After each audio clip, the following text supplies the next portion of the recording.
Hey guys, welcome to the channel. As you see in the thumbnail, what if Luffy got Grim Reaper's power after getting fruit? Before I start, please do support for more awesome content and subscribe my channel and like this video. Go support and follow the King of the Phantom Dragon for writing that awesome fanfic, and also make sure to comment on this story, link in the description. Let's start this video. The young woman cries out over the waltz music as the passenger ship she and the other wealthy were on was bombarded by cannon fire. Off the starboard side, a very feminine ship was unloading its cannons and sending its pirate onto the passenger ship. It's a wonder the guards didn't discover the pirate ship earlier. It was pink, had a swan for a figurehead, and a Jolly Roger with a heart on it. Needless to say, the passengers and crew were scared beyond belief and were frantically searching for a way out. As all the pirates began to converge on the dance hall, one lone fat figure stood out of all of them. She was large, portly, freckled, and currently in charge of the situation. "Alright," she thundered. "This ship is now under the boot of Captain Alvida, and her beauty demands that every single one of you start donate all your valuables to us. Now." The hostages had no choice but to do what the pirate hag demanded, all except one. Hidden and now wearing her preferred blue and white shirt and an orange skirt with matching high-heeled boots, instead of the weighty dress she subjected herself to wearing in hopes of doing a little pickpocketing with the gentleman while dancing. An orange-haired girl quickly darted to a rope that a pirate swung on to reach the ship and stealthily boarded Alvida's pink ship. While Alvida was doing the usual pirate business, a small, meek-looking boy was roaming the halls of the passenger ship. With his square glasses and pink scruffy hair, Koby definitely didn't look like a pirate, yet he's the unfortunate cabin boy for Alvida. Stupid ugly Alvida, if only I can find a way to escape from her fat hands and reach a marine base. Koby deeply sighed while in thought. As he reached the ship's kitchen, he noticed a large barrel seemingly out of place. It was still dripping with seawater, so Koby could only imagine that the crew of the ship only recently fished it out of the ocean. Before he could inspect it, however, 3 men from Alvida's crew found Koby and made their way to him. "Hey Koby, what's that you got there?" one of the men asked. "The barrel that was just laying here. I don't know what's in it though." "The barrel, eh? Must have some booze in it," another man said. "Let's crack it open and take some swigs." "I don't think Alvida would like that," Koby warned. "She's busy with those passengers. Besides, this little drink never leaves this room, right?" All 3 pirates all look at Koby, who was furiously nodding in agreement. "Alright, let's break the lid open." The burliest man of the bunch tried his best to pry open the lid, but it was stuck. He tried again, but still to no avail. "Grr. This lid stuck shut," the man complained as he gave the barrel a light kick in his frustration. The other men began discussing who would try next. Noises came from the barrel, and Koby stopped in his tracks. "Noises? Just what's in there?" Koby thought questioningly. "Hey, Koby, unless you're going to try with those scrawny arms, move over." Koby quickly moved over as another man cracked his knuckles just before he grabbed the lid and pulled. Suddenly a pillar of blackish red mist exploded out of the barrel, flinging the pirate across the kitchen and knocking him out. As the dark mist stopped growing, it dissipated to reveal a young man. He wore a black suit with a red undershirt and a black tie with black slacks and combat boots. He also wore black fingerless leather gloves on his hands. The only thing out of place was the straw hat on his head. His eyes were as black as the midnight sky, as was his spiky dark hair. His face was marred by a stitch-like scar under his left eye. Koby and the other 2 pirates were scared out of their minds and watched in awe as the new figure yawned and stretched as the dark mist around him finally disappeared. "Ah. That was a great nap. Too bad about my boat, but at least I lived," the kid joked. He looked around confused as to why he was in a ship and looked at Koby and the 2 men. Who are you?" "That's our line," the 3 exclaimed. "Oh. I'm Monkey D. Luffy. Nice to meet ya." Luffy introduced himself with a dramatic bow. "I don't care who you are, you ass. You're dead."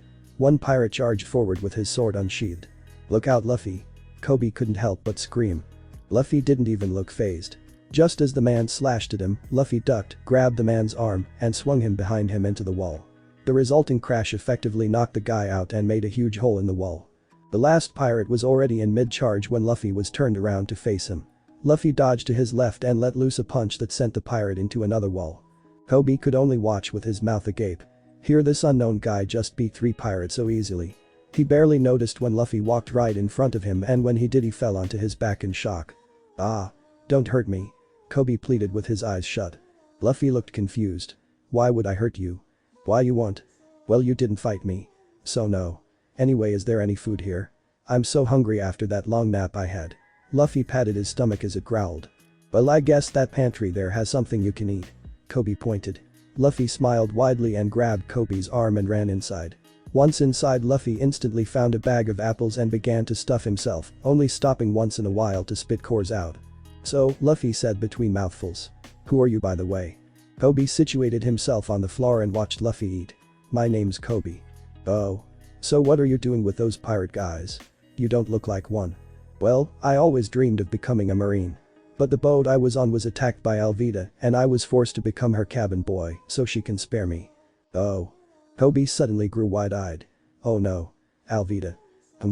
Luffy stopped to look at Koby, who looked scared out of his mind. "If she finds out what happened here, we're dead," Koby explained. Luffy still looked on, confused, and slowly ate more apples. "Then we'll just get out of here," Luffy said simply. Koby looked at him deadpanned. "We can't just escape like that, Luffy. She'll catch us and then beat us to death with that iron mace of hers. Then we'll fight. We can't win against her either. We're dead either way." Luffy finally finished the sack of apples and burped and patted his stomach. "You're a weakling, aren't you?" Koby looked shocked.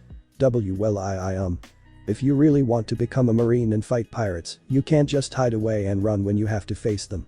I'll kick this Alvida's ass." Koby managed a small smile at Luffy's enthusiasm.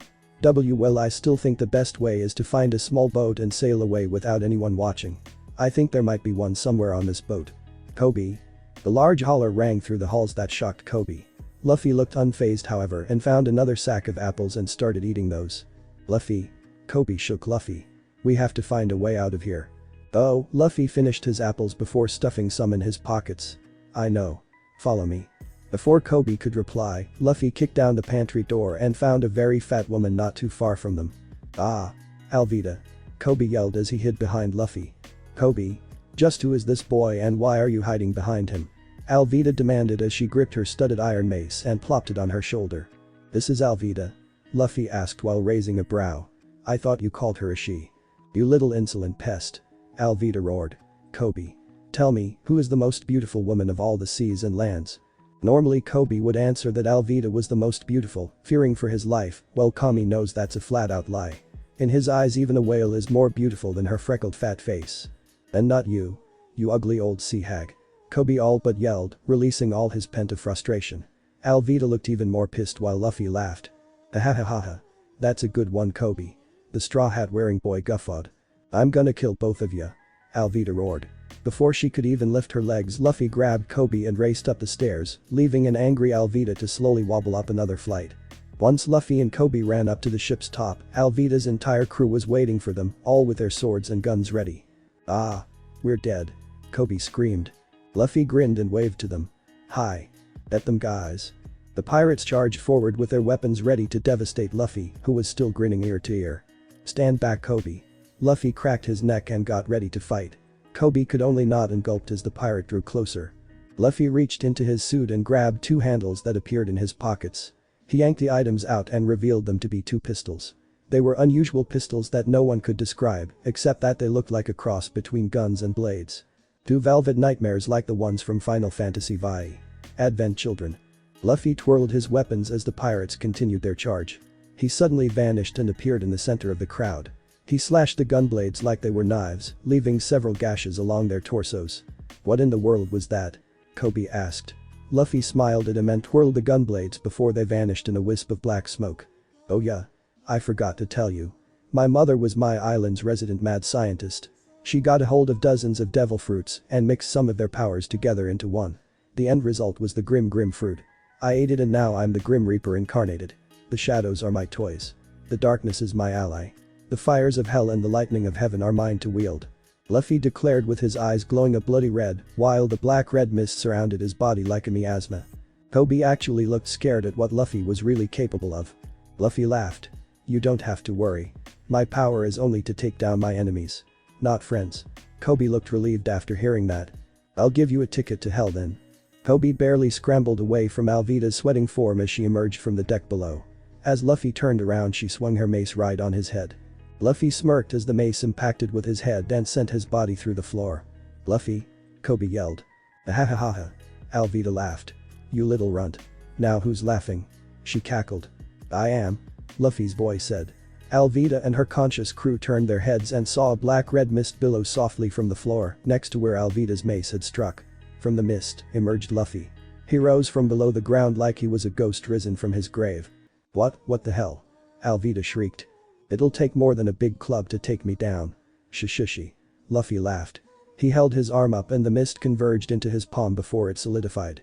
Luffy now wielded an obsidian black staff that was a foot longer than himself with a crescent double-edged sickle on its end. The back of the sickle was curved, so it was shaped like a hook. It was a scythe, the weapon of the Grim Reaper himself. Luffy gripped the handle with both hands and cocked his scythe back. Lady Alvida. The pirates yelled. Koby looked on wordlessly as Luffy unleashed his attack. Shadow Scythe. Luffy slashed and the staff struck Alvida in the stomach with enough force that sent the woman flying into the sky. Ugh. Luffy patted his stomach as some sweat rolled down his face. So hungry. Luffy, that was amazing. Koby gleamed. By now all the pirates were frozen in their places and only watched the two boys talk. Hahaha. Well, Luffy turned to the pirates. Any one of you guys know where we can find a small boat? Before the pirates could respond, a flurry of cannonballs flew into the ship, rocking the pink ship. What was that? Luffy and Koby were hurrying to their feet and Koby's eyes lit up at the sight of a marine ship. It's the Marines. Wow. I never saw a ship in action before. Luffy jumped onto a dinghy and yelled for Koby to hurry. Koby jumped on and they released the rope suspending it into the air as the boat dropped 40 feet, crashing into the water. As the boat landed onto the water, it surprised an orange-haired girl that was securing a large bag of gold to her own little boat. She let out a small yelp as she looked at the person who caused it. Their eyes met and time seemed to have stopped for a couple seconds before everything went back to normal.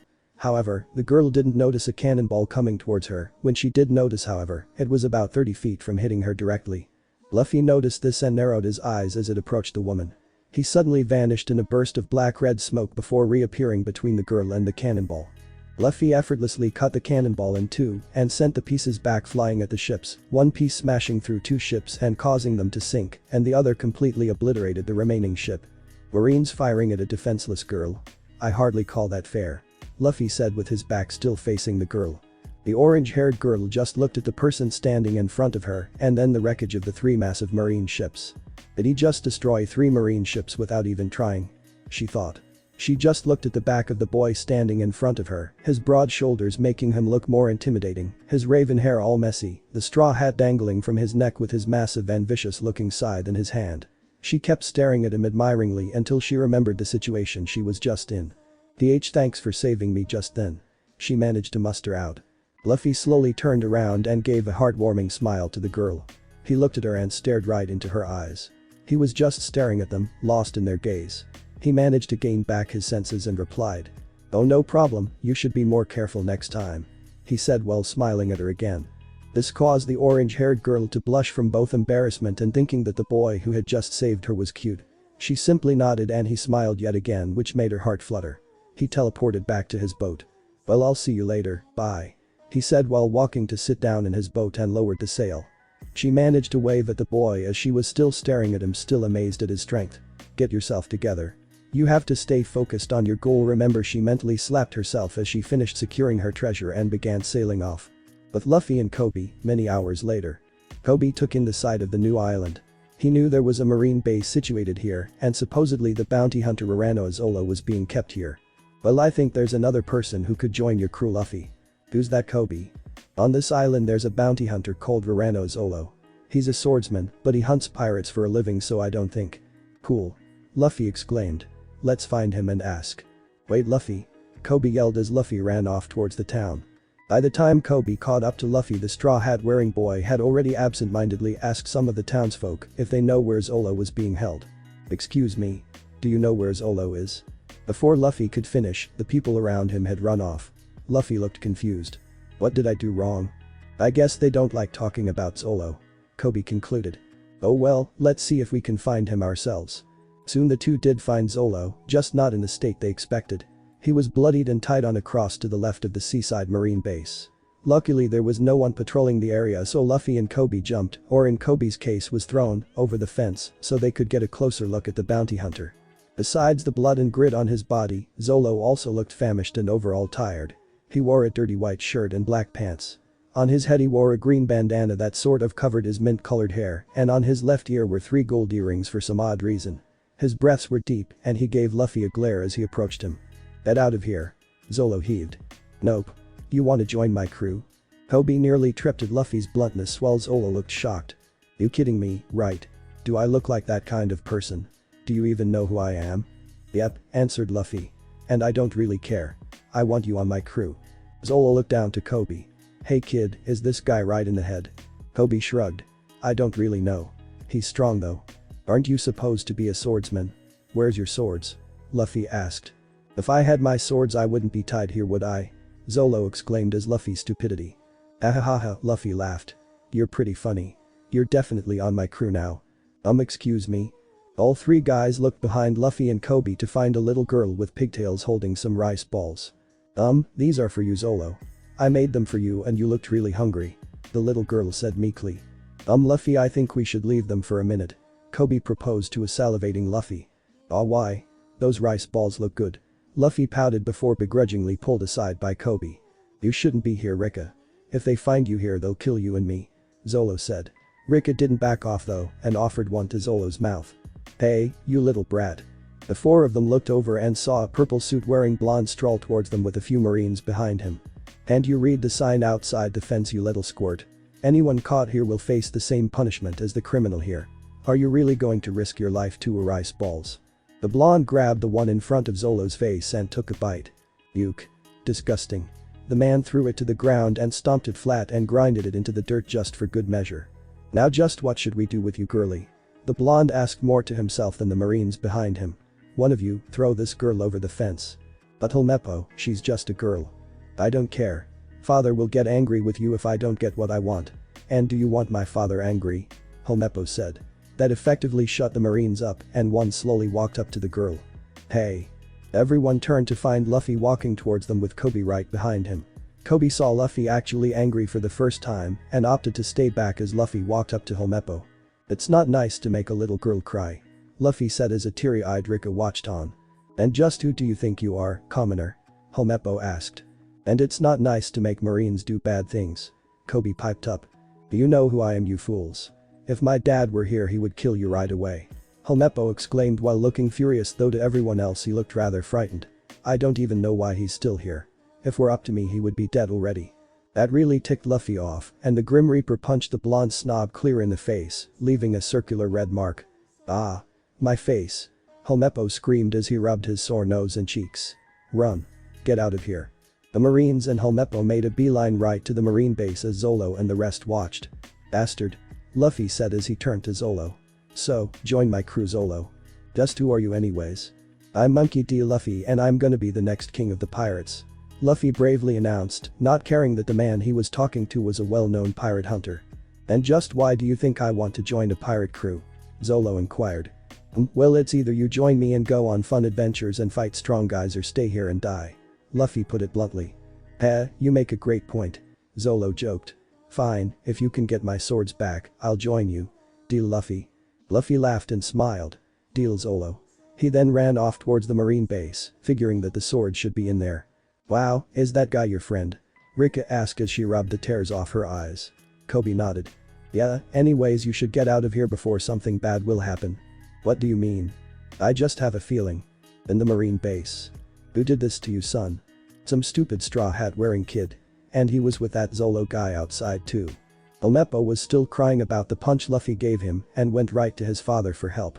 Not a bad choice considering his dad is the Marine Captain Morgan, the tall, large, bulky, burly, tan, and blonde captain who was ruthless on the battlefield with his axe that was actually a replacement for his hand. Urano, eh? Wait here. Marines. Form up. Morgan yelled and quickly a number of marines formed behind him with weapons in tow. With Morgan in the lead, the group marched out towards where Zolo and Koby were. Haha, those idiots never stood a chance against father. Helmeppo quipped as he walked up several flights of stairs and to his room. I mean, I almost feel sorry for those. What the hell are you doing here? Helmeppo yelped as he saw Luffy climbing through his open window. Were you? Now where are those swords? Ah, here they are. Luffy smirked as he saw 3 swords lying next to Helmeppo's bed. ISS said, what are you doing here? Helmeppo all but whimpered as Luffy scratched his chin, not noticing Helmeppo in the room. Does he have 2 swords or are all 3 of these his? Ah, who cares, I'll take them all. Luffy grabbed all 3 and they vanished in a wisp of black smoke before he jumped out the open window. Helmeppo was now in deeper shock after witnessing Luffy's power. He had snot dribbling down his upper lip and his eyes were as wide as saucers. Oh no. Father. The blonde raced down the stairs and hurried to warn his father. Execution courtyard. Hurry up, Koby. They're coming now. Zolo urged. After exchanging formalities for a second, Koby worked on trying to untie Zolo's ropes. Unfortunately, he only managed to tie the ropes on tighter. What? Why didn't you tell me earlier?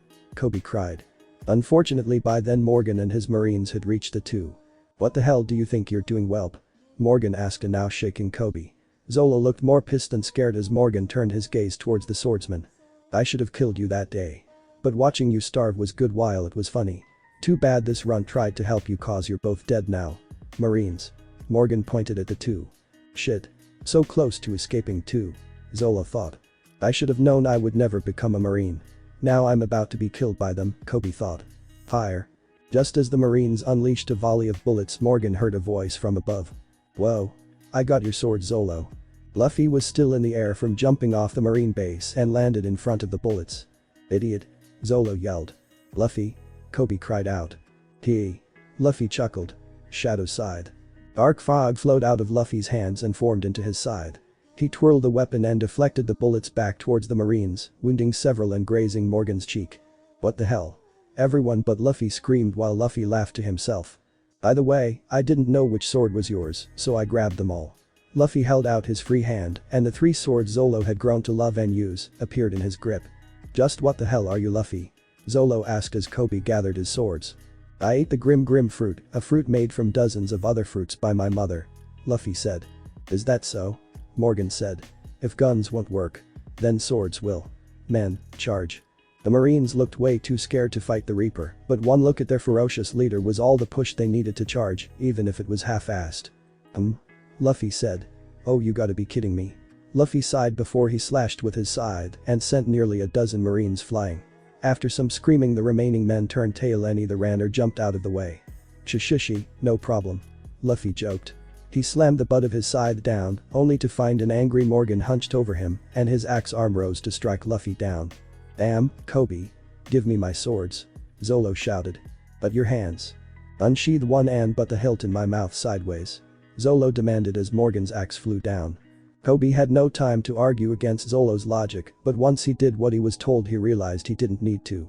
Immediately Zolo cut through his bindings and even got his other two swords unsheathed.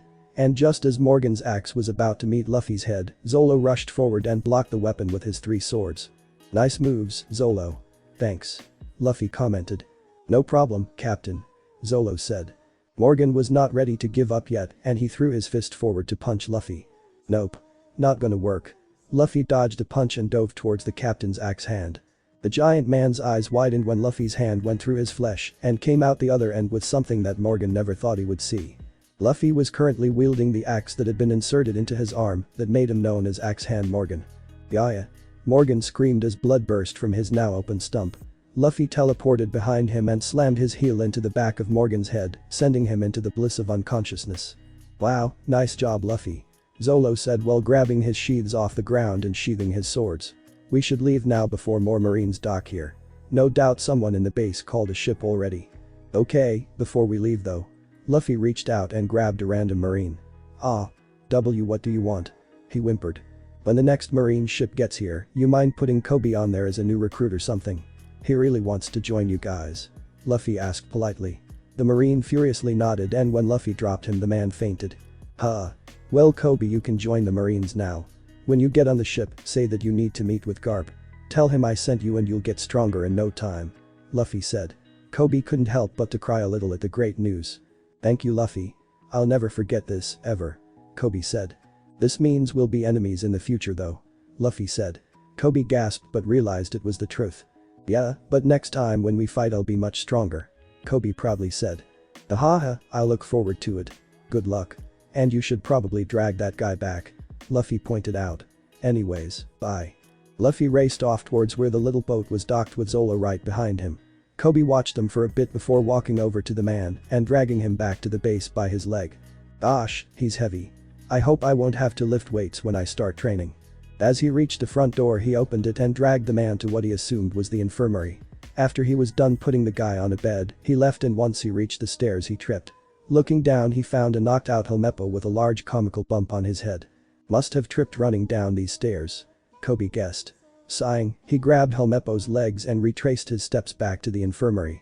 Luffy and Zolo drifted calmly with the tide towards their next adventure. "Hey Luffy. Where did you get the devil fruit and what are all of its powers?" Zolo asked. Luffy adjusted his hat so that it was placed on his head instead of his eyes. "I'll answer your question with another question. Have you ever heard of the Reaper of the Revolution?" he asked. Zolo adopted a puzzled look but answered. "Mostly rumors. Supposedly, he's a demon in human skin.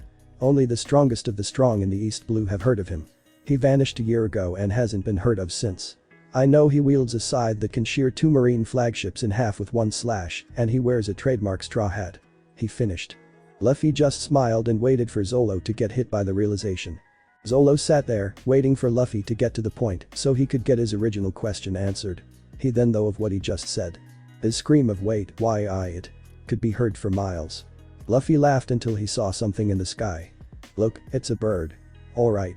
Meet," he shouted. His feet were shrouded by his grim mist and he was rocketed into the air. Zolo just watched as Luffy shot up into the air.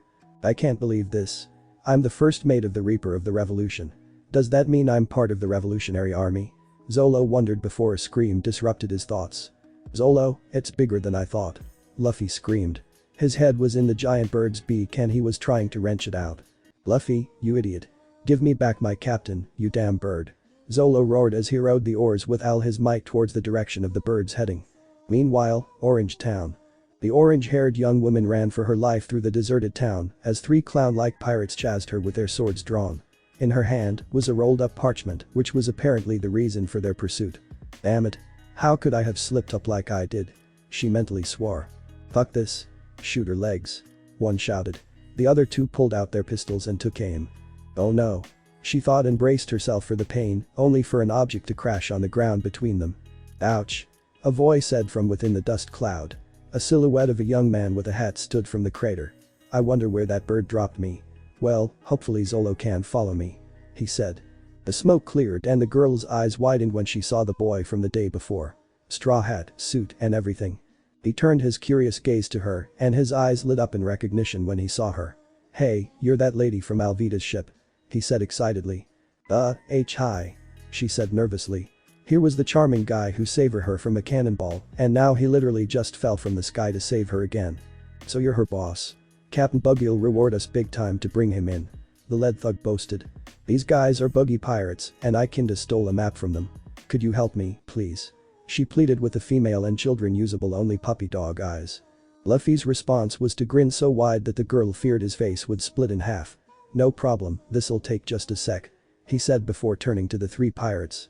Luffy held out his hand and his shadow scythe formed, much to the surprise and horror of the Buggy pirates. "Grim Gale," Luffy yelled as he slashed his scythe horizontally. A black-tinted wind burst from where he slashed and the wind grew until it blew the pirates off their feet and sent them flying towards the coast.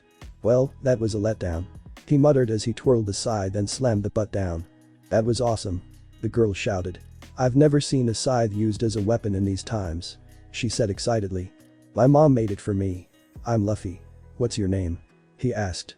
She was startled for a moment but then she smiled. "My name's Nami. And I'm a pirate thief," she announced proudly. "That's interesting. But I think I'd care more if I had some food," he said while rubbing his roaring stomach. Nami's sweat dropped at the sound of the roar. "Come on, I can get us into one of these houses and we can raid it for some food," she said and pointed towards town. Luffy shrieked like a monkey and wrapped his arm around Nami's waist before sprinting towards the town with Nami screaming for him to stop or put her down. The docks. The 3 pirate thugs were bowed in submission before their captain. He was a man with clown makeup and a clown variant pirate garb. The most noticeable feature about him was his large red nose. "So 3 of my crew was beaten by a single punk in a suit. And the worst part is that you let the woman get away," he growled. "But Captain Buggy, the guy made a scythe appear out of thin air and it blew us away before we knew what was happening," one complained. Buggy stopped his angry pacing and glared at them with shaky eyes. Did you say a scythe?" he demanded. Why yes, sir." He yelled out Grim Gale and swung the scythe and it made a gust of wind that blew us away. Buggy immediately turned away and walked towards his quarters. "The Reaper is here. I thought he vanished a year ago. If he's involved, then the revolution might be too. This island might be under their protection, but I don't think there's anything here worth a fuss about to them," Captain Buggy thought in a mild panic as he entered his quarters. Meanwhile, "So you don't live here?" Luffy asked. He ate the last bit of food on his plate and gazed at the pretty orange tea. No. I like the name though. This place is under siege from those pirates and the people fled to the other side of the island. She explained with a noticeable bite in her voice when she said pirates. Luffy noticed her subtle hatred and narrowed his eyes a bit but said nothing. By the way, would you be interested in helping me out? I'll make sure to split the treasure with you. She said pleadingly. Luffy just stood up. Nope. He said before heading for the exit. Oh, why not? She whined. Luffy stopped and turned to her and crossed his arms over his chest. Because you'd robbed me after I fought and killed Buggy. You said you're a pirate thief, after all. He said. Nami looked confused for a moment before her gaze hardened. You're a pirate. She accused him. Luffy took notice of the subtle movement of her arm. Figuring she had a weapon, he grinned in his childish manner. Yep. I'm the pirate who's gonna build the best crew in the world and find One Piece. He declared with a heroic pose. She looked at him perplexed for a moment until she just shook her head and relaxed. Well, if you're a pirate, then forget my offer. Say, what were those guys trying to get from you? Luffy asked curiously. Nami smiled again and pulled a rolled up parchment from behind her. This is a map of the Grand Line. Probably the only one in the East Blue. Luffy's eyes widened comically. So you're a navigator, he asked excitedly. Nami smiled proudly. Probably the best that you'll ever find. Then you should join my crew. I've got no experience with navigation and neither does my first mate. He shouted. No way. She yelled. Oh, but why? He whined. What part of pirate thief are you not getting here? She shouted with shark-like teeth. So? My first mate hunted pirates and now he's a pirate. Luffy said. Nami looked at him in mute astonishment. I can tell you've been wronged by a pirate before. But not all pirates are like them. I want to sail across the world, meet new people, go on adventures, and experience true freedom. That's what the pirate Shanks taught me. Shanks? The pirate emperor, red hair Shanks. You know him? Nami asked. Yeah, he used my home island as his headquarters for a few years. He taught me how a real pirate is supposed to act. Real pirates have dreams and are supposed to do everything in their power to make those dreams come. I want to find One Piece and become king of the pirates. What's your dream? He asked. Nami just sat there, her mind a tsunami of thoughts. Luffy brought her out of it. On second thought, don't tell me yet. I know you're robbing pirates for a reason. You don't go after bloodthirsty monsters barely for kicks. Whatever you're getting this money for must be very important to you. He said softly. Nami looked away to escape his soul-searing gaze. Tell you what, we'll work together to get rid of this Buggy guy and you can keep the treasure. I don't need it and you can't take on Buggy by yourself. What do you say? He offered. After a minute, Nami glanced back at him and nodded her head. Luffy grinned again. Great. What's the plan? He asked. Why are you asking me? She said exasperatedly. Cause I can't make plans. I'm the muscle and the blade, not the brain. You're obviously smart, so you make the plan. He decided. Nami blushed at his unintentional compliment and smirked at him with a sinister glint in her eyes. Here's the plan. 1 hour later. Luffy found himself tied up and locked in a cage that barely allowed him to move. Someone's getting their ass kicked for this. He mentally growled. I can't believe that I was actually worried about you. Buggy shouted. The Reaper of the Revolution is just a snot-nosed little brat. Luffy enviously watched as the Buggy pirates ate and drank in celebration for their new crewmate, Nami. Said girl snuck over to Luffy's cage. How you holding up? She asked.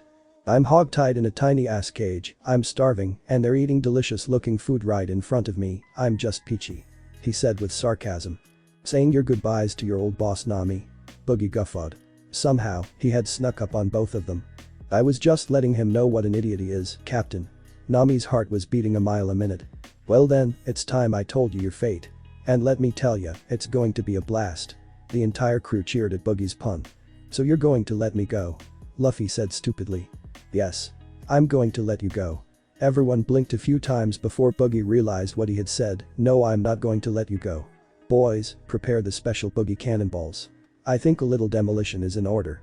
The crew hustled to get a cannon on deck that aimed for the town. A random crewman came on deck and loaded the cannon with a red cannonball, with the Buggy Pirate's Jolly Roger stamped on it. What's that, Captain Buggy? Nami asked with genuine curiosity. Buggy grinned sadistically and fired the cannon. The explosion from the cannon blast deafened Nami for a moment, but she was distracted by the resulting destruction. Several blocks of buildings were utterly demolished, and the cannonball finally stopped after it destroyed a mountain in the distance. Nami's blood froze in her veins. This wasn't in her plans. Use Luffy as bait, get them drunk, free Luffy, and take the treasure. Clean and simple. The cannonball that could level cities wasn't in the plans. Your turn, Nami. Prove your loyalty and kill your old boss. Buggy demanded and held a lighter out for her. Nami looked at Luffy like she was pleading for help. The straw hat wearing Reaper just winked at her and nodded discreetly. Nami swallowed the lump in her throat and took the lighter. With much hesitation, she lit the fuse and watched as it slowly burned out until it reached the cannon. She felt her heart stop when it burned out suddenly. What? Buggy shouted. Nami lit the fuse again, only for a black blur to pass by it and sever the fuse again. What the hell is this? Buggy screamed. I don't know. Luffy answered with his giant grin on his face. Nami blanched at him. Can he be any more obvious? She wondered. Then she realized everyone's attention was on him and snuck away while she could. What's with that smile? What did you do? The clown pirate demanded. What can I do? I'm tied up in a cage, big nose. Luffy said cheekily. Everyone froze and the pirate crew all paled almost instantly. Buggy's hat shadowed his eyes until his lifted his head, revealing his rage-filled eyes. What did you say? He snarled out.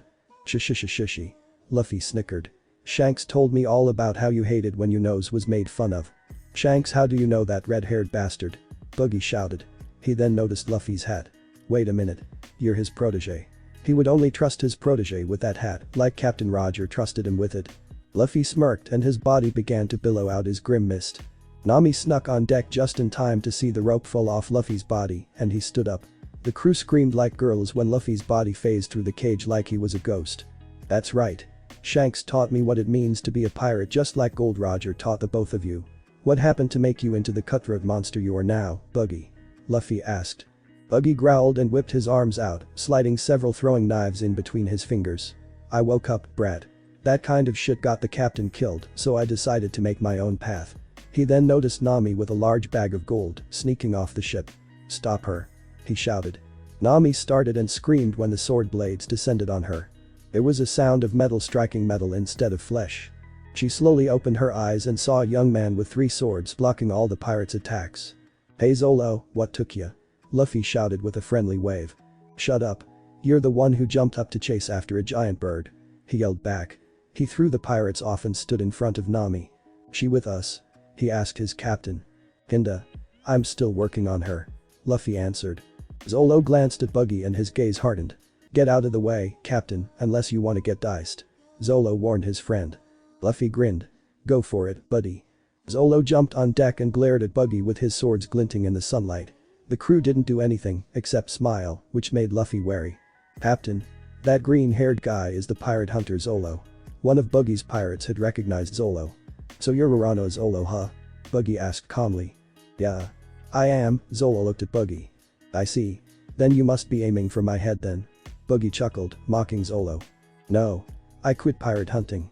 I have a different aim now and can't waste my time hunting down weaklings. Zolo announced. Well, this trash wants to waste time on you. If I kill you, I'll become more famous. Buggy swung his knives dangerously. Buggy's crew began to chuckle to themselves. Yeah. Cut down Raranoa, Captain. Your funeral. Zolo said without interest. The 2 pirates moved in a flash. Buggy's corpse fell apart into 3 separate pieces. What a weakling. Was I really afraid of this guy? Nami wondered, still feeling queasy from looking at the cut-up bodies. Zolo sheathed his swords and walked over to Luffy. Did you get the bird? He mocked. Don't patronize me, and something's off. Luffy made note of the other pirates still chuckling to themselves. So they lost it. Maybe we can use this ship for ourselves. Any of you freaks got a problem with that? Zolo threatened only to receive more chuckling. You're right. There's something wrong. Zolo. Behind you. Luffy screamed. Zolo turned around to feel an immense pain in his stomach. Looking at his gut, he found a hand with a knife sticking to him. Blood seeped out and stained his shirt. The pirates erupted into laughter. Hehehe. The worst enemy of the swordsman, the Chop Chop Man. Buggy announced. His body pieces were hovering in midair. The hand flew over to the body and the whole thing reattached itself. I ate the Chop Chop fruit. No swordsman could ever beat me. Buggy boasted. You wanna bet, you fat-nosed freak? Luffy roared and summoned his scythe. The crew quieted again and Buggy was surrounded by a dark aura. Who has a round nose? Die a flashy death. He roared and charged at Luffy. Luffy surprised them all by grabbing and flipping the cannon over so it was facing them. Aya. The Buggy ball is still inside. Buggy and his crew screamed and threw themselves overboard. After a moment, nothing happened. Buggy jumped off the body he used as a flotation device to the upper deck and saw Luffy with Zolo on his back and a buggy ball under his arm. Nami was right beside him with a bag of his treasure over her shoulder. Both were running through the town. Damn it. They have a buggy ball, my map, and my treasure. All of you, get them back or you'll all die a flashy death. Buggy shrieked. But Luffy and Nami. Okay. I stopped the bleeding, but you need to take it easy. Nami advised Zolo. I'll sleep on it. He said and headed for the house behind them. Nami looked around and saw Luffy sitting next to a white dog who was receiving a nice scratching behind his ears by the raven-haired dunce. She then noticed the cannonball under his arm. Luffy, why did you grab a buggy ball? She asked. I'm gonna send it to my mom. She's gonna love studying this thing and she'll send me back her own version of it with cookies. He began drooling when he said cookies. Nami couldn't help but smile at him after hearing that. Hey, who are you people? An elderly voice shouted. They turned to the entrance of the house and saw an old man with a spear and brown fuzzy body armor. We're pirates. Luffy said, only for Nami to punch him on the top of his head. I'm not with them. She screamed with her demon head. Ow. How the hell did she hit me? Luffy wondered as he rubbed his head. Regardless, what are you doing with Xiaochu? He demanded and pointed at the dog. Petting him. Luffy said simply. He continued to scratch the dog's ears, earning him a wagging tail. The old man looked at Luffy with astonishment. Unbelievable. Xiaochu wouldn't take so kindly to an average person, let alone a pirate. He said. You think he can sense that Luffy's an idiot? Nami asked. Hey. Luffy shouted indignantly. It's more like he can sense the goodness in him. The man said. He then turned to Nami. I'm Boodle, the mayor of this town. He introduced himself.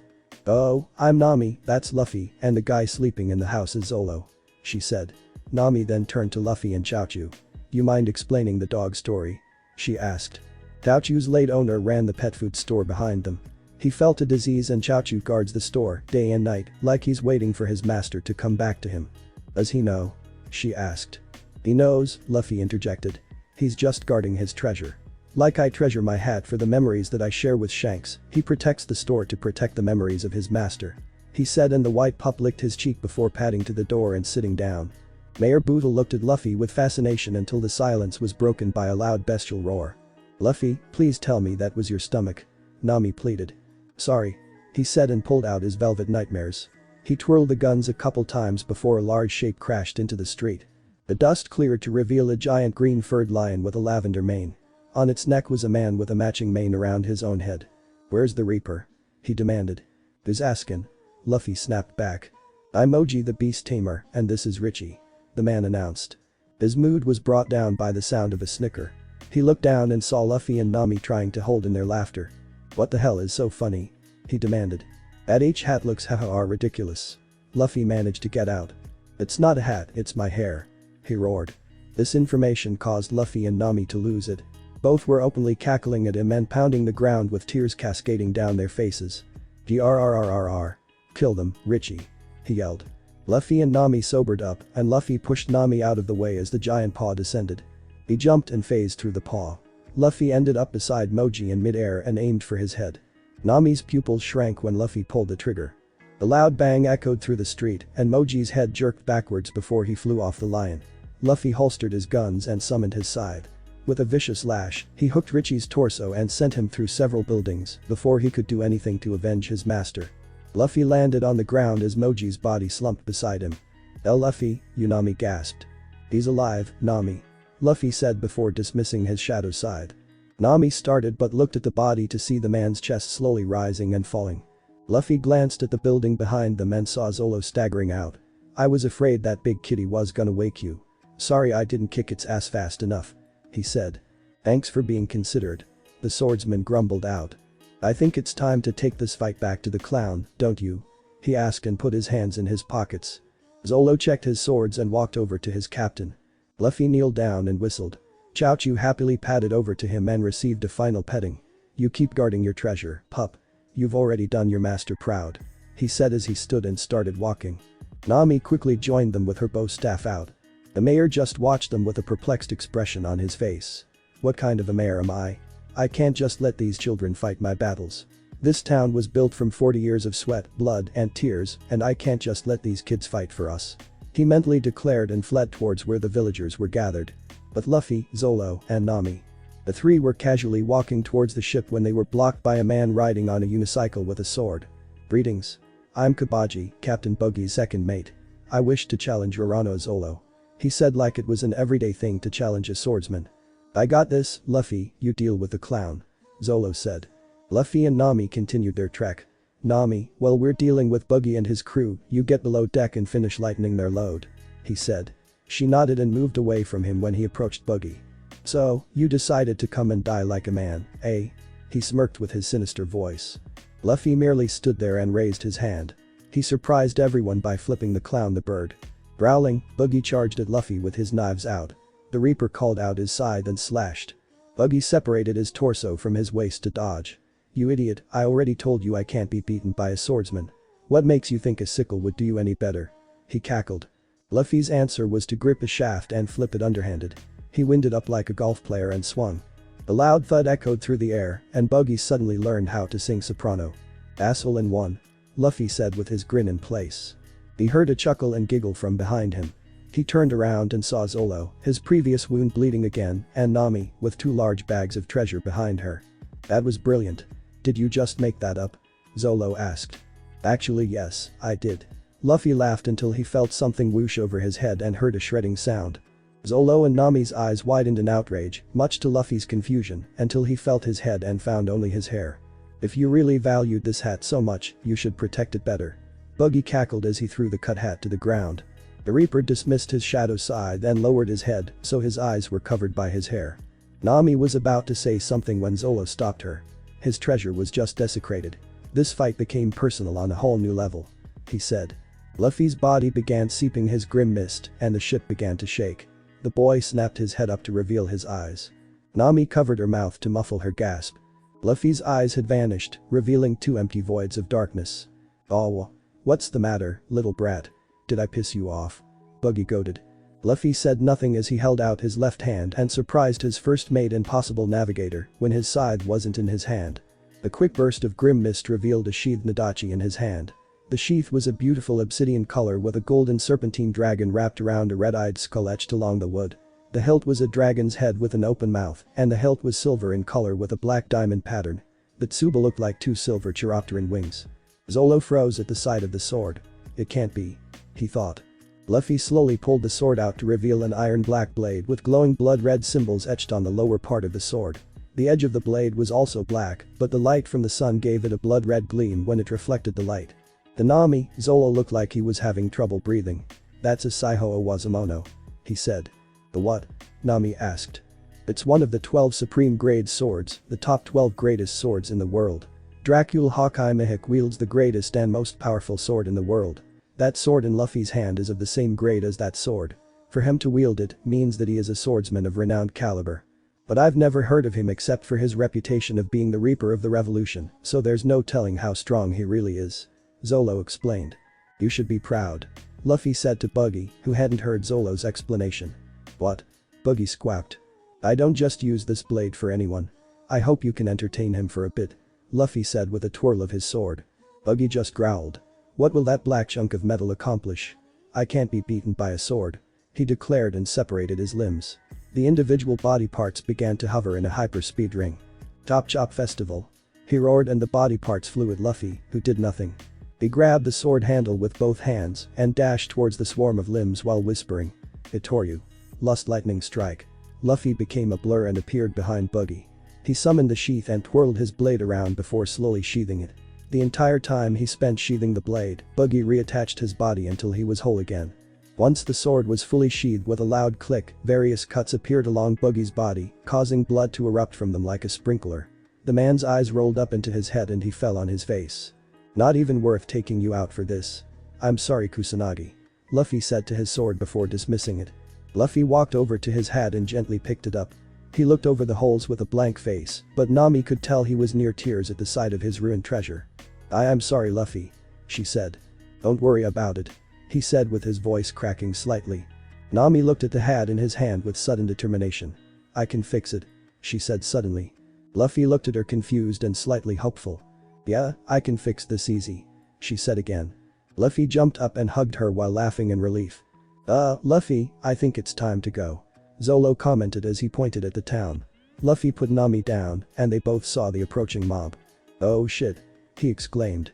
They all grabbed a bag of treasure and the buggy ball before jumping into Buggy's lifeboats and casting off. Though once Nami learned Luffy left a bag of treasure for the town, his screams were heard by the whole island. Luffy was laid against the mast of his and Zolo's lifeboat, with his face comically swollen, and Nami standing over him with her fist steaming due to the thrashing she gave the straw hat wearing Reaper. "I can't believe you left some of my money behind," she roared with her demon head. "I can't believe you have that sword," Zolo commented. Nami ignored him and glared at Luffy. The boy held his hand up to his face, and his palm seeped out his grim mist. The swelling went down, and he regarded the two of them. "I'm sorry, Nami, but those people needed the money to repair the town. It just seemed like the right thing to do at the time," he pleaded, holding his arms up to protect his face from any further abuse. Nami growled for a moment before sighing and jumping onto her own lifeboat that was tied together with the boys. "Now that she's done, I have some questions," Zolo said. Luffy got comfortable and turned his head to his first mate. "Shoot. How did you get that sword?" he asked. Luffy held out his hand, and Kusanagi appeared. He held out the handle to Zolo, and the swordsman hesitated for a moment before drawing the Nadachi. "Like you know, I was a part of the Revolutionary Army, the infamous Reaper of the Revolution. My master wielded that sword, and he taught me how to use my scythe, my gunblades, and he helped me become a Notoryu master in my own right. He was succumbing to a disease and gave it to me when I proved to him that I was strong enough to use it," he explained. "What's the sword's history?" Nami asked curiously. The Kusanagi no Tsurugi was a sword wielded by ancient corrupt emperors before the time of the world government. It was used to slay 1,000 innocent souls. It was supposedly cursed to take the lives of its wielders until the curse was broken by taking the lives of 1,000 wicked souls.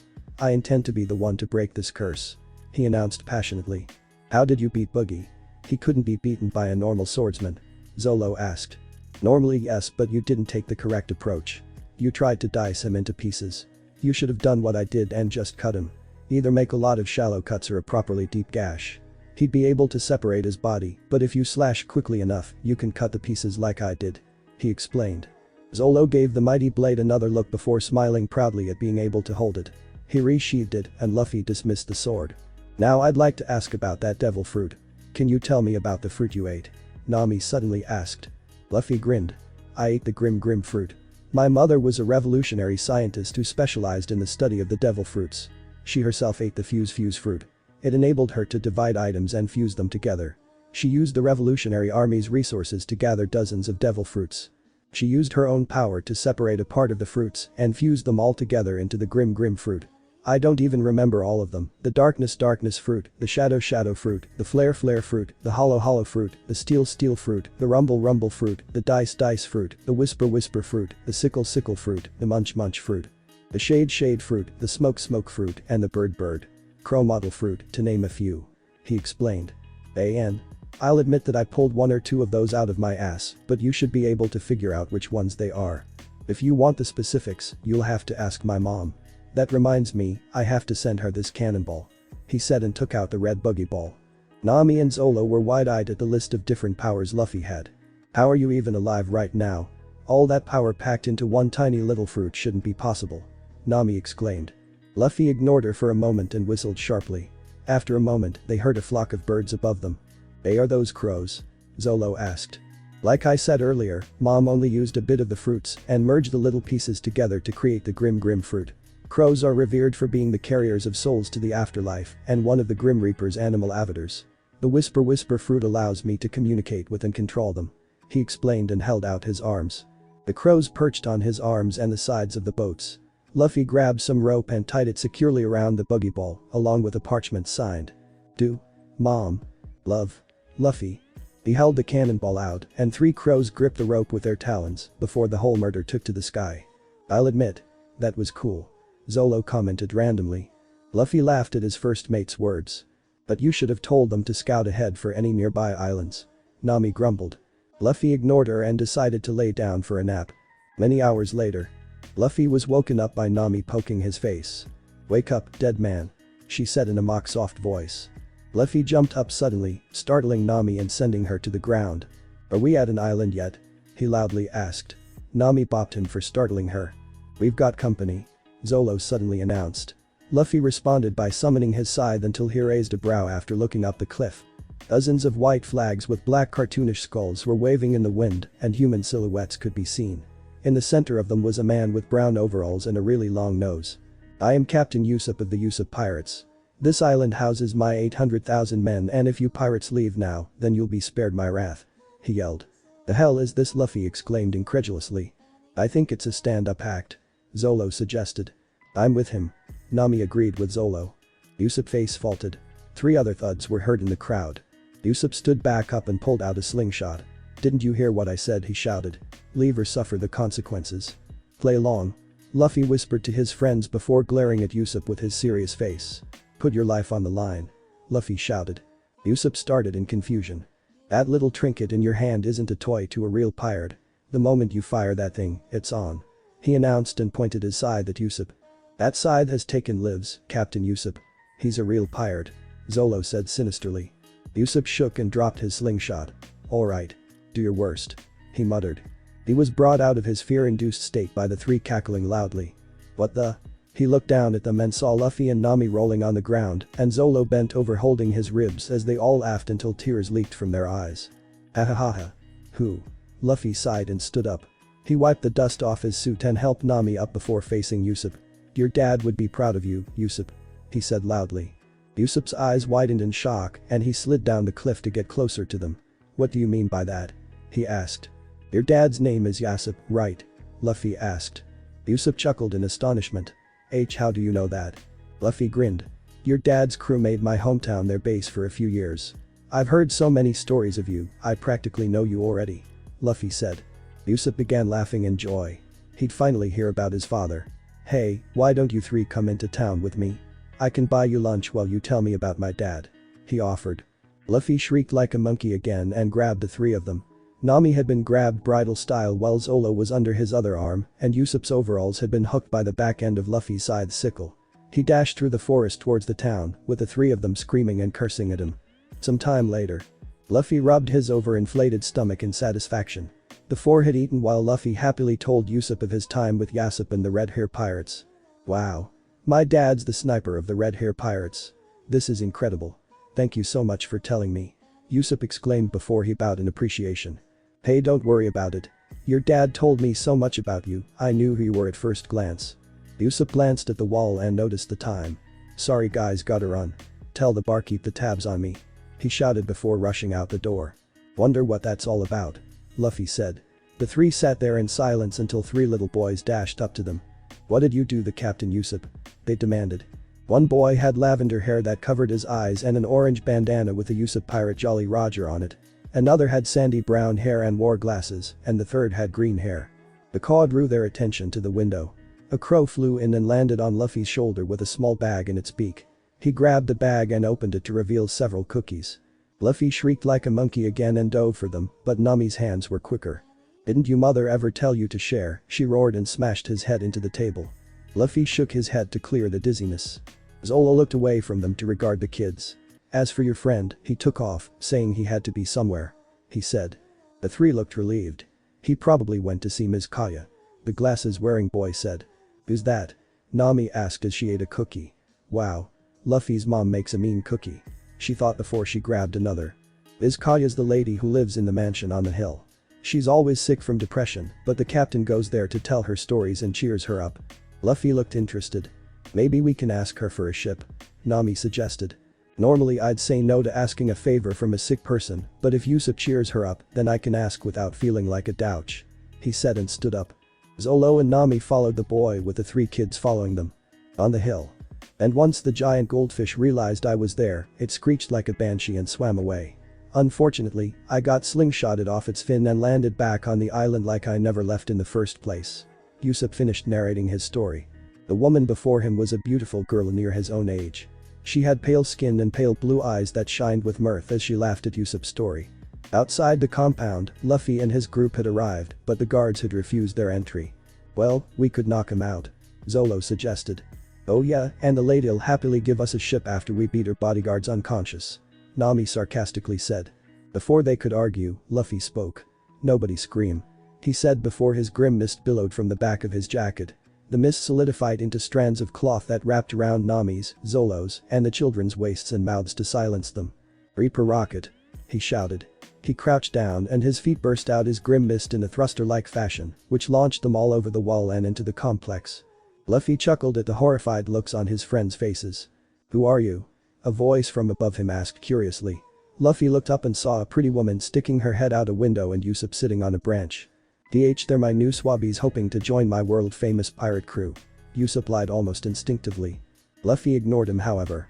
"My name's Monkey D. Luffy and I need to ask for your help," he said loudly. "My help?" Kaya asked.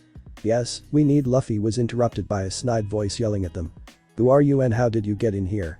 Luffy and his group turned their heads and saw a man with slicked-back green-black hair and round glasses over his dark eyes. He wore a black tuxedo with a white undershirt that had a weird spirally collar. Luffy had to hold in his laughter at the sight of the funny-looking black and grey striped shoes. "Plahater, these people are friends of Usopp. They're welcome here just like he is," Kaya reprimanded. "Usopp is a pirate's son, Milady, so forgive me if I don't roll out the red carpet," he stated sarcastically. Luffy narrowed his eyes at the man. "The name doesn't sound familiar, but I recognize that face," he thought. "Sorry, guys, he's Kaya's butler. A real killjoy," Usopp introduced. "Silence, you filthy sea urchin. I knew I should have increased security," Clahater muttered darkly and pressed his palm to the bottom of his glasses to put them back over his nose. Luffy's eyes widened briefly in mild panic before he forced himself to be nonchalant. "Plahater. Stop that," Kaya demanded. "Apologies, miss. But I don't approve of your friendship with this pirate spawn," he said. "What the hell was that?" Usopp demanded as he jumped off the branch. He got in Clahater's face with an angry arch in his brow. The butler adopted the same look. "I said that I don't approve the lady's friendship with the son of a filthy pirate," he exclaimed. Usopp angrily grabbed the man's collar and glared into his face. "My father is a brave warrior of the sea. I don't care that he calls himself a pirate, I'm proud to be his son. One day, I'll brave the seas under a Jolly Roger and be known throughout the world as Captain Usopp, the greatest and bravest sea warrior ever," he declared. He shoved Clahater away and turned to leave. "Usopp, wait," Kaya called. Usopp kept walking until Clahater spoke again. "More like the greatest liar," he growled. Usopp turned with a growl but stopped at the sight before him. Luffy had appeared behind him and was holding his side at the man's neck. "Say another bad word about Yasser his son and I'll carve you into pieces," he said sinisterly. His scythe vanished in a burst of grim mist. Luffy leaned in close to the man's ear. "Remember me, Captain Kitty?" Clahater's eyes widened and his pupils dilated before he glared at Luffy with hatred and turned to leave. Luffy glanced at Kaya and tipped his hat off to her. "I'll speak with you later, hopefully," he said and left. Nami looked at him questioningly when she saw his serious face. "Lou. Not here. Once we get somewhere private, we need to talk," he said gravely. Usopp realized the seriousness of the boy's voice. He barely knew him, but he knew that he was to be obeyed when he spoke in that voice. He motioned for them to follow and he led the pirates, the thief, and the kids through the forest. At the cliffside. "What's so important, it had to be spoken in private?" Zolo asked impatiently. "Does the name Kuro of 100 Plans ring any bells?" he asked anyone in general. Nobody answered for a moment until Nami spoke up. "He was the captain of the Black Cat Pirates and a master tactician," she answered. "Was?" Usopp asked. "He was executed 3 years ago," Nami answered. Luffy looked thoughtful, a look which everyone silently agreed did not suit him. "You're half right, Nami. He was a pirate captain and a master tactician, but he apparently wasn't executed," Luffy said. "What do you mean?" the kids asked. "That butler is Kuro, not Clahater," he announced. There was silence for a moment until Usopp began laughing as well as the kids. "That's a good one, Luffy. Clahater's a dick, but he's not a pirate," he chuckled. Luffy didn't look amused. "Has he always fixed his glasses with his palm?" he asked seemingly randomly. "Yeah, so what?" Usopp asked. "The reason he does that is because he doesn't want to scratch his lenses with his claws. Kuro's weapons are a pair of fuzzy gloves with katana blades attached to the tips of the fingers. He calls them the cat claws for that reason," Luffy explained. "How could you possibly know that?" Zolo asked. "Because I was sent to try and recruit him into the Revolutionary Army 4 years ago. I met this guy face to face and he said no.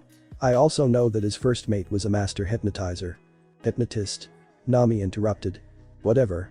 He must have hypnotized someone to take his place when he was caught." "Wait a minute, you're revolutionary," Usopp interrupted. "I was," Luffy answered before turning back to Zolo and Nami. "Whatever his plan for being here is, he's got backups, but he didn't count on us being here." "So what? You want us to stop him? What's in it for us?" Nami asked. Luffy glared at her, and Nami felt like a child under his glare, which was weird in her opinion, since he was more childish than her. That man has fooled these people into thinking he is a mild-mannered butler when he's really a bloodthirsty monster. I may be a pirate, but I'd never let innocent people get hurt if I could help it, he said with passion.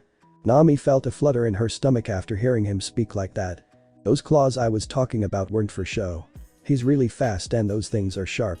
Me being here probably made him speed up his plans, whatever they were. He suddenly froze and looked at the bottom of the cliff. Strike that, his plans are definitely sped up, he said and pointed to the little beach below. The others followed his finger and saw Clahater Kuro speaking with a man wearing a dark blue coat and fedora.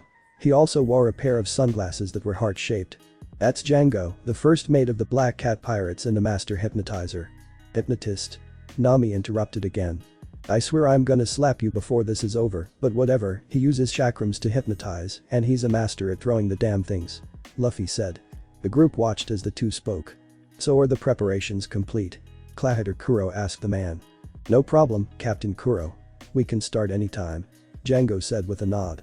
We'll need to start sooner than planned. That revolutionary boy from 4 years ago is here on the island and he knows who I am. I'll have to take care of him myself while the crew ravages the town and you assassinate Lady Kaya, Kuro said. Assassin Usopp began to shout, but Luffy pulled him back down and covered his mouth. Luckily, the two didn't hear him. Why you mean the Reaper? I thought he vanished last year. Django shouted in a panic. Kuro slapped him on the back of the head. Calm down, you idiot. I'll deal with him.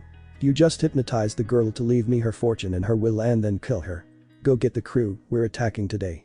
He growled and the two broke away and went their separate ways. Luffy pulled everyone away from the cliffside. Usopp immediately broke away and ran towards town with a determined look on his face. Damn it. Luffy cursed as Usopp vanished from his sight. Orders, Captain? Zolo asked. We can't let them get away with this. Zolo, you and I will deal with Kuro and his crew. What do I do? Nami asked. Whatever the hell you want. I'm not your captain. Luffy said. What about us? The boys yelled. You know Usopp the best, what's he up to? He's probably gone to tell the town and Miss Kaya about Kuro.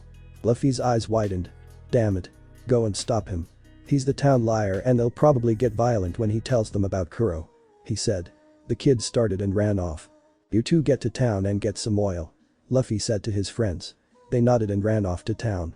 Luffy glanced at the dinghy with Django on it and whistled. After a moment, a crow landed on Luffy's shoulder. He pointed at Django and regarded the crow. Follow him, he ordered. The crow caught and took off. Meanwhile, Kuro entered the mansion and saw a man with a tuxedo and sheep-like hair, complete with a pair of horns on his head. Did anything happen while I was out? Kuro asked. That ruffian, Usopp, caused a stir earlier claiming that you were a pirate and even came to the mansion to take Miss Kaya away. It was all a very stupid joke, Mary said as he lifted his arms in exasperation. Kuro adjusted his glasses and narrowed his eyes. That's right, a stupid joke, a wrapped gift then caught his eye. What's this? Mary looked over at Clahater and smiled brightly. Oh, that's a present from Kaya to you. Tomorrow will be the 3rd anniversary since you arrived at this mansion. Yes, a day to remember. Kuro unwrapped the present and pulled out a new pair of glasses. Lady Kaya special ordered them for you. Your glasses are always falling off, and so she got a specially fitted pair for you to replace your old pair with. Such a kind thing to do. Mary shed some tears at his mistress's kindness and pulled out a handkerchief to wipe them away. Kuro's expression darkened extremely as he turned around to face Mary. Today is going to be a day to remember. Mary was shocked to see such blatant rage on the normally kind man's face. Mary was about to ask Clahater what was wrong when the other man stepped on his present and destroyed the glasses inside. Clahater, what is the meaning of this? Why would you destroy your present? Mary demanded. I will get my present. Kuro ground his foot into the remaining shards. But it will be this mansion, not a pair of stupid glasses. Mary was beyond shock now. I don't have to pretend anymore because in a few more hours that insufferable brat will experience an accident. Kuro took a step forward and adjusted his glasses. 3 years truly is a long time to wait. Lady Kaya, you must ask. Mary was a bloody mess on the floor before he could finish trying to warn Kaya. Later that afternoon, North Coast. Dango stood before a large mob of pirates all wearing cat ears on their heads and striped shirts. Let's rock, you crazy cats. Remember that captain will kill us if we fail. Django shouted and the crew cheered. And I'll kill you if you try in the first place. A voice shouted from up the hill. All the black cat pirates looked up the hill and saw a young man in a tuxedo with a straw hat on his head, and beside him was a man with a white shirt and blackish green pants and 3 swords at his waist. Django looked at them with irritation and a sense of familiarity. "You in the suit, do I know you?" he yelled.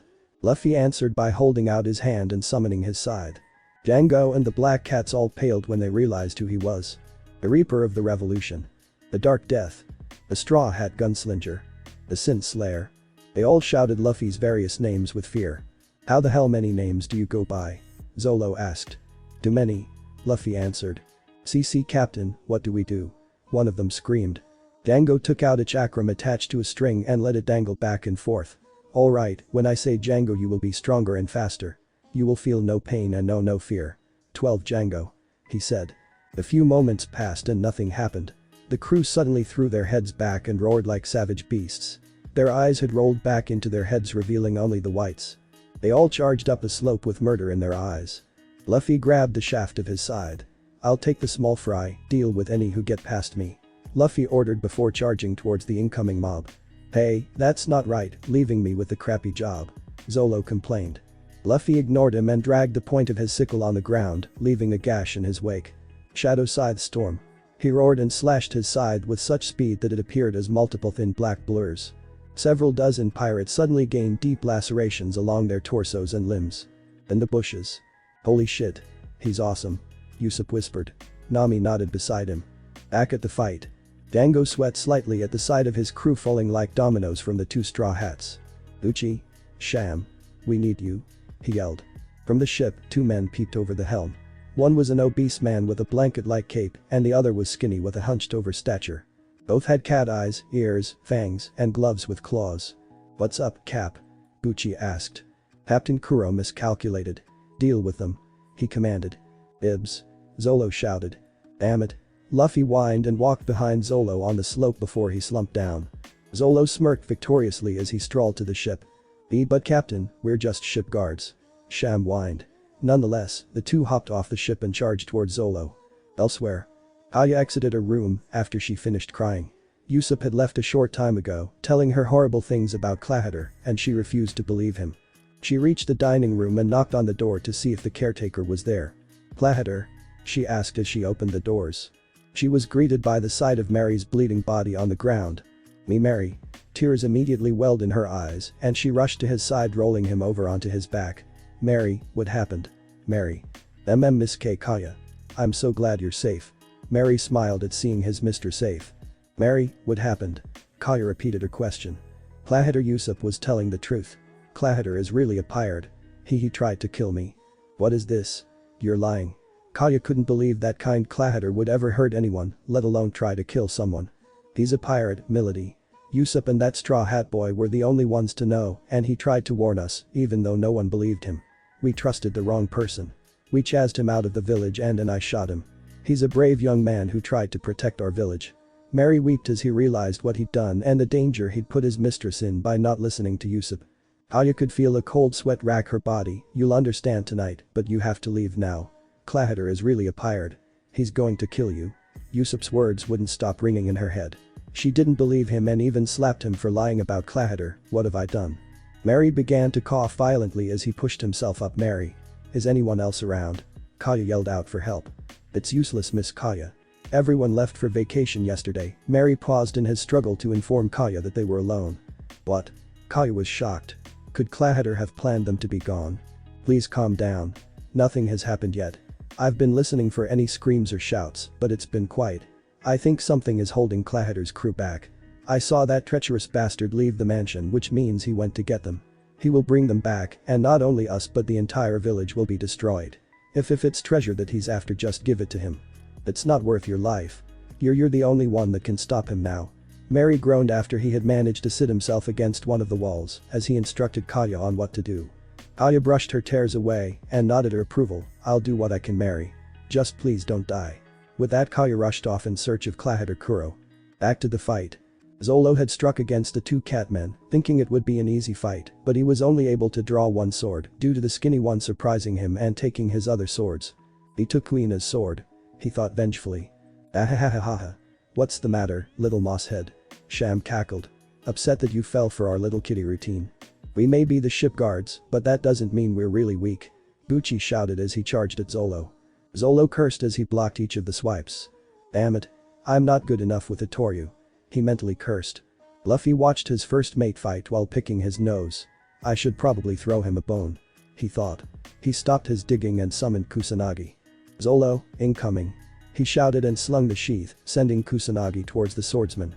Almost instinctively, Zolo lashed his right arm out and grasped the handle. The two ship guards widened their eyes in sudden fright. Thanks Luffy. He shouted and adopted an Itoryu stance. Both swords were held in front of him, pointing up. Itoryu. Rhino Rampage. He said and dashed at the two. He rolled in midair, creating momentum before he appeared behind the two brothers with his other katanas in hand. The two brothers stood there for a moment before blood burst from their torsos and they fell forward, dead. Zolo looked at Kusanagi, which seemed to shake slightly in his hand. Thank you for your help. He mentally said. The blade ringed in response. He walked up to Luffy and sheathed the sword. He's a little awkward.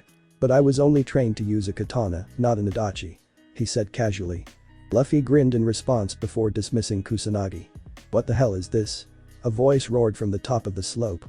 Luffy glanced at the top of the hill and saw Kuro standing there with his hands in his pockets and a long rectangular box under his arm.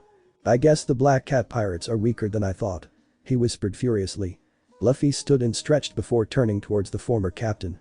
The crew all shouted at the man for the insult. Kuro said nothing as he opened the case and slipped on a pair of gloves with the katana blades on the tip of the fingers. Oh shit. Stealth foot. Django thought fearfully as he inched closer to the ship. Kuro slouched and seemed to vanish from sight. Mere moments later, the Black Cat pirates began screaming as random crew members suddenly gained 5 deep lacerations across their bodies. What the hell? He's really that fast. Zolo thought. Luffy's eyes darted around rapidly, trying to find the deranged captain. Kuro stopped dead in the center of his former crew and adjusted his glasses. I'll admit, I've gotten slower in the 3 years I've been caring for that weak little brat, but I haven't forgotten how to kill my enemies or to sever loose ends. He said with a sinister smirk. He drew his arm back and slashed towards another pirate. Luffy narrowed his eyes and teleported behind the butler. Kuro's claws struck against Luffy's side and couldn't advance to the shaking crewman. What kind of a captain would attack his own crew? Luffy demanded. His hat had covered his eyes from view, but Kuro could literally feel the rage seeping from his form. The kind who feels they have outlived their usefulness. Kuro answered. The next thing he knew, he had been kicked into the slope wall. He glared at Luffy, but had to duck under the slash of his side, which left a gash in the wall. Luffy raised his head to reveal his black eyes, the eyes of death, himself. For you to openly admit something like that tells me you aren't even a true pirate. I don't understand why the revolution tried to recruit someone like you. Luffy spat in a deep voice that seemed to echo across the void of life and death itself. Kuro shuddered slightly but continued his assault against the Reaper. I couldn't care less about your little spat with the world government. I already had my retirement planned and wasn't about to ruin it. Speaking of that, Django. He shouted. The hypnotist started but stood straight. Go fulfill your mission or I'll kill you next. He commanded. The fight was halted by a woman's voice. Clahitter. Everyone looked up at the top of the slope and saw Kaya standing there, panting for breath with a flushed face. Damn. Kuro ground out before Luffy was on him again. He dodged and ducked each slash from the large side. Kaya moved to approach, but Django appeared in front of her. Sorry, little missy, but you and I got a date. He said darkly and spun a chakram around his finger. Luffy noticed this from the corner of his eye and managed to knock Kuro away for a moment. He took the chance and pulled a velvet nightmare from his blazer, but Kuro appeared before him again and knocked the gunblade out of his hand. The weapon stabbed into the ground in front of Kaya and made Django jump away in fright. Damn it. Watch it, Captain. That thing almost speared me. He shouted. Kaya took a chance and grabbed the gun and shakily aimed it at Kuro. Clahitter, what's going on? You attacked Mary and you're fighting with that man. She demanded. Kaya, what are you doing here? You've got to leave. Usopp screamed before he stood between her and Django. I need answers, Usopp. If you want money, then take all of it, Clahitter. Just leave this island and never return. She shouted. Her voice echoed through the slope and it halted Luffy's assault for a moment to gauge Kuro's reaction. His posture was slouched over with his face covered in shadow, leaving his glasses to reflect the sunlight. I want the money, yes, but I also grew tired of the unnecessary hardships of the pirate life. I want peace and serenity more than the money. He said as he pressed his glasses back into place. I spent 3 years wiping your nose as a pathetic butler so I could gain the trust of the townspeople. So when I acquire your fortune it wouldn't be arousing suspicion. he announced with no emotion on his face. Usopp was shaking in rage, and Zolo growled from his seated position against a tree. Why you, sick bastard? Usopp seethed before charging with his slingshot loaded with a pellet. He was stopped by the madman wrapping his fingers around Usopp's head from behind. The 5 blades glinted dangerously in his sight. You were merely an irritation before. A little boy crying wolf and was soon to be outcasted by the town. Your friendship with Kaya amused me. Now though, you have become a liability. And if there's anything I'm good at, it's cutting loose ends. He said and raised his free hand. No. Kaya screamed and closed her eyes. Her finger flexed and fired Luffy's gunblade. Kuro narrowly ducked under the strangely red glowing projectile before he was sucker punched by an enraged Luffy straight down the slope and into the docked ship. Django tried swiping with his chakram, but it went through Luffy's body. The Reaper turned towards the hypnotist and swung his side, hooking the man and sending him flying to the distance. Luffy seethed in rage at the man's words and raised his head. He faced Usopp and smiled warmly, still scaring them all due to his black eyes. You actually showed true bravery, Usopp. I knew I was right in wanting you on my crew. He said. Usopp started. Why you mean you? I was gonna ask after taking this ass out, but now seems a good a time as any. Luffy casually stated with a grin. A shuffling sound drew their attention to the ship where Kuro was pulling himself up. Better out of here, Usopp. She doesn't need to see this. Luffy said before dismissing his side. What are you gonna do, Luffy? He asked. Luffy held out his left hand and summoned Kusanagi. Give him a reason to fear the Reaper. Now go. He ordered. He slowly unsheathed the mighty blade, the ominous red light shimmering in the sun. Usopp's face hardened before he nodded and took Luffy's gunblade from Kaya's shaking grip. He handed the weapon to Nami and took Kaya away. Kuro snarled at the two before glaring hatefully at Luffy. You were an irritation before, you pest. Now you've ruined 3 years of my plans. He seethed. Luffy twirled Kusanagi no Tsurugi and gripped the handle with both hands. I've had enough of your bullshit, Kuro. The Reaper has come for your soul and it shall be taken. Luffy said ominously as wisps of grim mist began seeping from his body. Nami's mind was boggling. This wasn't Luffy. This was not the fun-loving, gluttonous buffoon that she had come to like. This was the Grim Reaper, the spirit of death itself in human skin, an immortal, malevolent entity that would take a life without prejudice and then return to sleep, leaving Luffy to deal with the aftermath until it was needed again. Zolo was equally stunned. This Luffy was the Reaper, the monster that made hardcore marine fighters soil themselves in total fear. Never had he felt such fear until now, in the presence of his own captain. But with that fear came absolute awe and respect worthy of a man of his skill and power. Kuro stood up and slouched over with a sinister smirk on his face. I never thought I'd have to use this attack on a single person, but you've proven to be worth using it. He said and started swaying left and right like a drunk on his feet. Luffy's eyes remained locked on him. Had out of the bag attack. Kuro suddenly vanished from sight and a series of 5 gashes were carved in the ground and walls. Zolo grunted. He's moving too fast for me to follow. But those gashes aren't following a pattern, like he's just striking randomly. Wait, he said he never thought he'd use the attack on a single person. That's an attack meant specifically for multiple enemies, so he can't really control where he attacks. He thought in a panic. He turned to Nami. We have to leave before his attack hits us. He said. What Nami asked. He can't control where his attack hits, so he might hit us by accident. He said urgently. He was frozen by the sound of the ground getting carved up right next to him.